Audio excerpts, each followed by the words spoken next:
Okay, we're at the World War II Homefront Museum on St. Simons Island.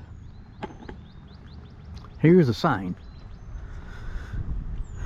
Coastal Georgia at War. This is developed by the Coastal Georgia Historical Society. And here's the historical marker, and it talks about a German submarine, U-123, attacked 2 boats, killing 22 crew members. And they brought them here after the attack. So this is the Coast Guard. It was at one time the Coast Guard headquarters. All right, let's go inside and see what we can find. Okay, here's a map of what's going on here. This was a Coast Guard station during the war. That's where the boats got sank, right there. There's St. Simon, Sea Island, Jekyll Island down there. There was a naval air station here. They had balloons looking over the ocean. They said they were able to spot submarines, German submarines with the balloons. They did radar training. They built ships. Brunswick Shipyard built ships for the war. They built what they called Liberty ships. Pretty neat. Okay. Let's go see what else they got. Oh, here's some storyboards. The storyboards. I can't read all these, but it talks about the history here during World War II.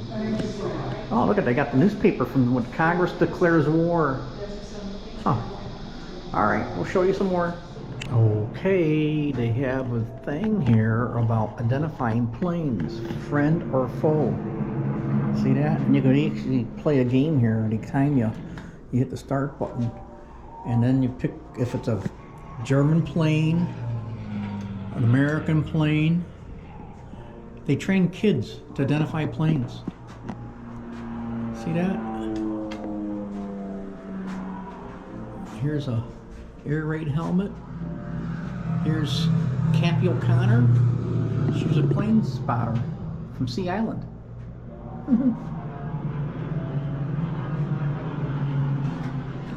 Some neat stuff here. Lots of storyboards about the home front here during the war. Huh. AMP store. Look at that. Huh. You got a lot of posters. Here's an old poster. Volunteer. Look at that. Wow, I gotta spend some time through here. Do your part. There's an old-time radio. This is the Homefront Museum. Okay, we'll show you some more. They got an old phone here, and when you dial these numbers, these people speak about their experience in the home front. They got 4 people talking on there. You can listen to them on that phone. And then you could figure out how much rationing you're going to get at AMP. How many points you need for coffee, sugar, ham. Pretty cool. All right. Then they have a gift shop here. You can buy posters and gifts. They have a lot of things here in the gift shop. They have pins. You know, the usual gift shop things. T-shirts and hats. All right. We'll show you some more. Okay, we're going to walk over now to the Coast Guard building. This is the original flagpole. Look at it. It had 3 masts. 2 were for signals. They use it as a signal maker on top of the American flag. What a beautiful day we have today. Here's the back area here. Really nice grounds here. The historical site taking good care of this place. So we're gonna head to the Coast Guard building. We'll show you when we get there. Okay, the Coast Guard Museum has lots of storyboards. They trained 3,000 dogs here. And then here's where they have the first watch at the Coast Guard. Look at that. 1937.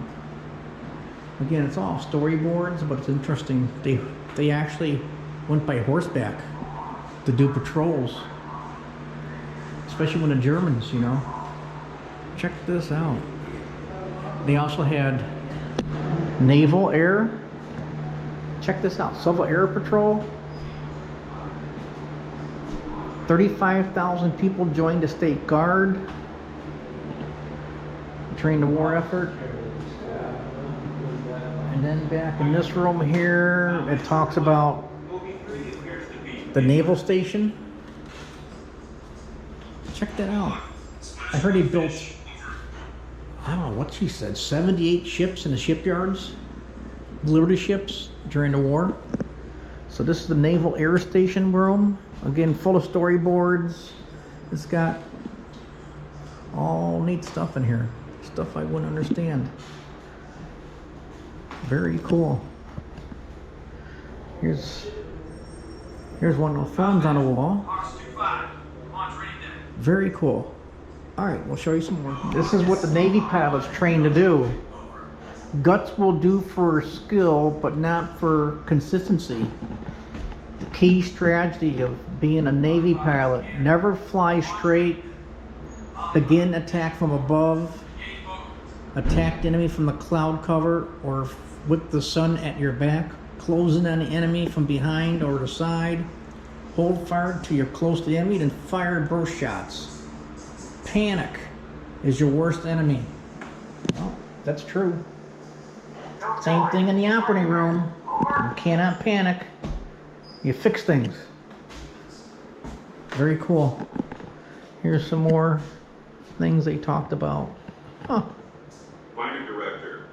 Very neat stuff. Very neat.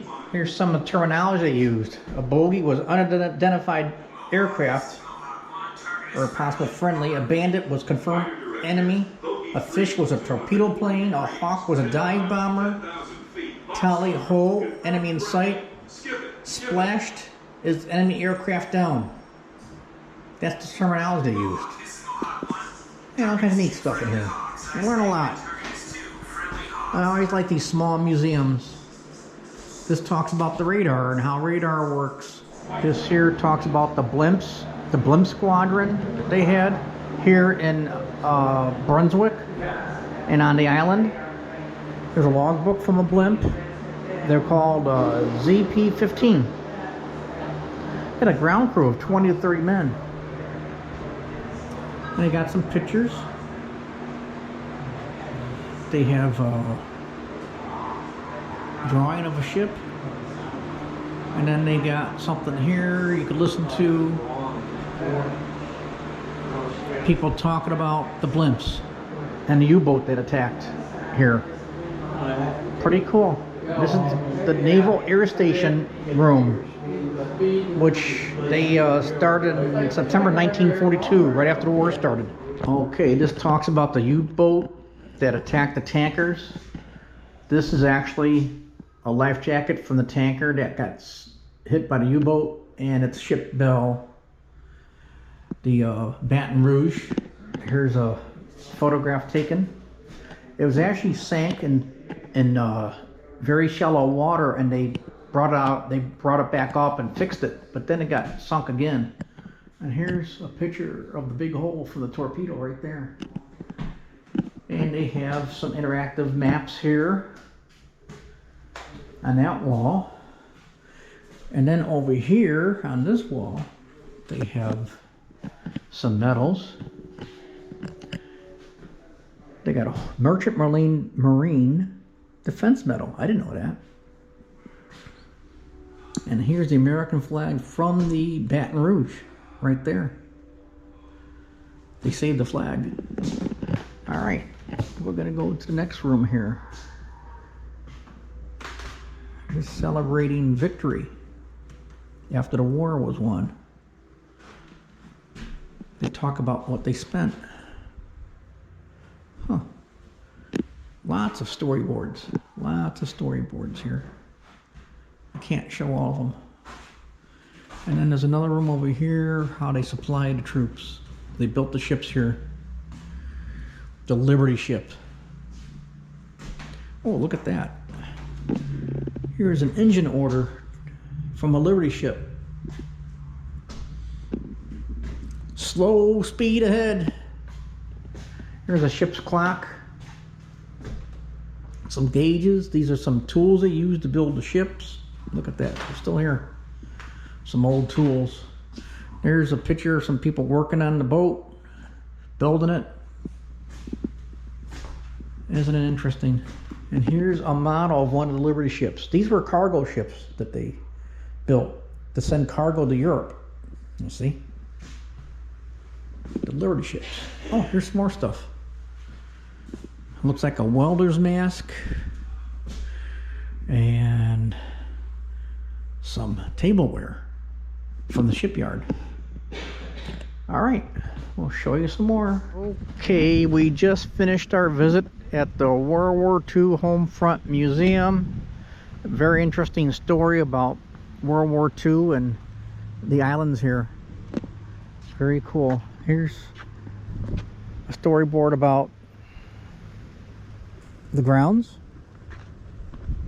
And there's the building. And there's the flags. Okay. That's it. See ya.